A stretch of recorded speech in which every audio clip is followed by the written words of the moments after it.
Hello viewers, welcome back to my channel. तो आज के আমরা একটুখানি করব কালারফুল মুসুর ডাল।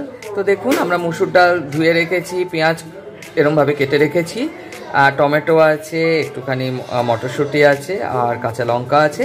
তো এবার আমি কি করব, পরিমাণ মতো আমি জল দিয়ে দেব এবং এরপরে আমরা টেস্ট মতো নুন, হলুদ আর চিনি দিয়ে দেবো, আর একটু সর্ষের তেল দিয়ে দেবো, কারণ যেহেতু এটা মুসুর ডাল সেদ্ধ, সর্ষের তেল না দিলে প্রেশার কুকারের মুখ থেকে ছিটে বেরোতে পারে। আর এটা যেহেতু ছোট প্রেশার কুকার 2 লিটারের, তো আমি নুন, হলুদ আর সর্ষের তেলটা দিচ্ছি আর একটু চিনি দিচ্ছি। তো দেখুন আমি নুন, হলুদ, মিষ্টি সব দিয়ে দিয়েছি, জল দিয়ে দিয়েছি, আর জলের পরিমাণটা এমনভাবেই দেবো যাতে খুব পাতলা না হয়, একটু ঘন ঘন, ভাতের সাথে মেখে খেতে ভালো লাগবে। তো এবার আমি কি করব, প্রেশার কুকারের ঢাকনাটা আমি ক্লোজ করে দেবো। আবার এই ধরনের আউটলেট প্রেশার কুকার যেগুলো ঢাকনা বাইরে থেকে বন্ধ হয়, এরকম প্রেশার কুকার বন্ধ করার সময় অবশ্যই সিটি খুলে বন্ধ করবেন, আর সিটি খুলে প্রেশার কুকার খুলবেন। নইলে কিন্তু যদি সিটি দিয়ে আপনারা বন্ধ করেন এবং খোলেন, তাহলে কিন্তু বন্ধ করা এবং খোলাটা টাফ হয়ে যাবে। এটা আমি আগেও ডিসকাস করেছি এই চ্যানেলে, এখনও করছি। তো আমরা কি করব, একটা সিটি দেব, দিয়ে গ্যাসটা কমিয়ে দেব। এবং অনেকেই ধারণা যে পরপর সিটি দিলে রান্না তাড়াতাড়ি হয়, এটা কিন্তু একদমই নয়। একটা সিটি দিয়ে গ্যাসটা কমিয়ে দেবেন, বা আপনার যদি মনে হয় যে 2টো সিটি, তাহলে 2টো সিটি দেবেন, দিয়ে গ্যাসটা কমিয়ে দেবেন। গ্যাস কমিয়ে দিলে রান্না তাড়াতাড়ি হয়, গ্যাসের সেভিংস হয় অনেক বেশি। তো ঠিক আছে, একটা সিটি পড়ুক। আর আপনাদের অবশ্যই একটা রিকোয়েস্ট যে please subscribe my channel. So যতক্ষণ এটা হুইসেল আসে, তো এই প্রেশার কুকারটা একটা রিভিউ ছোট্ট করে দিই। সো এটা হচ্ছে বাটারফ্লাই কোম্পানির pressure cooker, stainless steel pressure cooker এবং Butterfly company pressure cooker. So Butterfly হচ্ছে এমন একটি কোম্পানি যারা ইন্ডিয়াতে first stainless steel pressure cooker এনেছিল।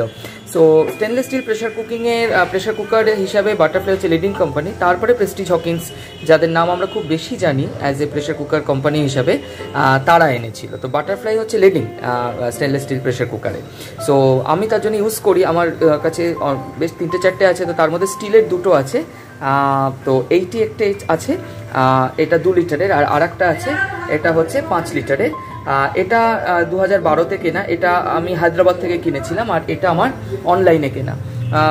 সত্যি খুব সুন্দর, এবং আমার কাছে যেহেতু প্রেস্টিজ হকিন্সের স্টিলও আছে, তো কম্প্যারিজনে কিন্তু বেটার বাটারফ্লাই। অনেক মোটা, ঠিক গজের হয় স্টিলটা, এবং ভালো প্রেশার কুকার। এবং এখন তো এগুলো আইএসআই মার্ক হয়ে গেছে, তো তখন সি মার্ক ছিল।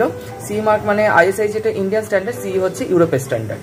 তো প্রেশার কুকার খুব ভালো, কোনো অসুবিধা কিন্তু কোনোদিন হয়নি, এবং দামটাও প্রেস্টিজ হকিন্সের থেকে রিলেটিভলি কম। তো যারা প্রেশার কুকার মানেই খালি প্রেস্টিজ হকিন্স ভাবেন, তাদের জন্য এই রিভিউটা রইল। তো আপনারা ইউজ করুন। তো প্রেশার কুকার সিটি দেবে, তো আমি আওয়াজ পাচ্ছি, তো সিটিটা পড়ুক।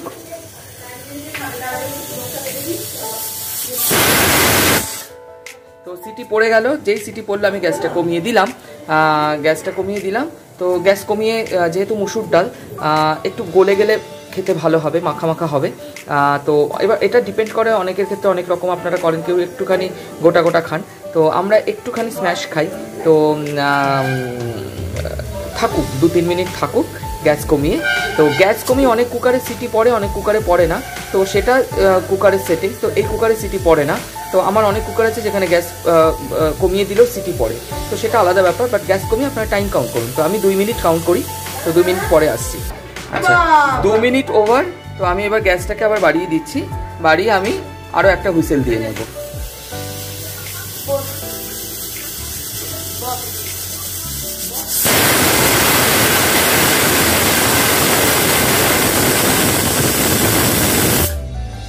আমি গ্যাসটা বন্ধ করে দিলাম, 5 মিনিট রাখবো, রেখে প্রেশারটা খুলে দেবো। তো আমি এটাও যেটা আপনারা দেখলেন যে ডাল সেদ্ধ করলাম, কিন্তু দেখুন সেরকম খুব নেগলিজেবল অ্যামাউন্ট অফ ফ্রদিং হয়েছে। তো আপনারা এইভাবে ডাল সেদ্ধ করলে ফ্রদিংটাও কম হবে, এবং প্রেশার কুকার ক্লিন থাকবে, এবং আপনার গ্যাস টপ এবং পুরো রান্নাঘর ক্লিন থাকবে। অনেকের বাড়িতেই হয় যে প্রেশার কুকারে ডাল সেদ্ধ করতে গেলে চারদিকে ছিটে যায়, প্রেশার কুকারে সেফটি ভালভ ফিউজ হয়ে যায়, অনেক কিছু ঘটনা ঘটে। তো এইভাবে করলে সেটাও চেক হবে। তো ঠিক আছে, আমরা 5 মিনিট ওয়েট করি, এবং প্রেশার কুকারটা আমরা প্রেশার রিলিজ করি এবং দেখি যে কীরকম হয়েছে। তো চলুন, 5 মিনিটস ওভার। তো আমি জাস্ট এটা টেনেই আমি প্রেশারটা রিলিজ করে দেবো। প্রেশার রিলিজ হয়েছে, দেখুন ডাল এখনো ফুটছে, দেখুন কি সুন্দর ঘন ডাল হয়েছে। আহা, দেখলেই মানে ভীষণ ভালো লাগছে, সো টেস্টি। আমি এতে একটু ধনেপাতা কুচি ছড়িয়ে দেবো, আরও টেস্টি হবে। আর একটু কাঁচা সর্ষের তেল, আমি খুব অল্প সর্ষের তেল দিয়েছিলাম যাতে প্রেশার কুকিংয়ের সময় ফ্রদিংটা না হয়। একটু কাঁচা সর্ষের তেল দিলে গন্ধটাও ভালো হয়, তো আমি ধনেপাতা আর কাঁচা সর্ষের তেল ছড়িয়ে দিচ্ছি। তো দেখুন ধনেপাতা দিয়ে দিয়েছি আর একটু সর্ষের তেল দিয়ে দিয়েছি। আহা হা হা, দারুণ দারুণ। এটাকে গরম ভাতের সাথে আপনারা খান এবং এইভাবে করুন। প্রেশার কুকারে রান্না অনেকেই মনে করেন যে টেস্টি হয় না, কিন্তু ঠিকঠাক করে করলে কিন্তু খুব টেস্টি হয়। আপনারা অবশ্যই খান এবং চেক করুন এবং আমাকে জানান, এবং আমার চ্যানেলটিকে সাবস্ক্রাইব করুন। নেক্সট কোনো একটি ভিডিও নিয়ে হাজির হব। নমস্কার, বাই, সবাই ভালো থাকবেন।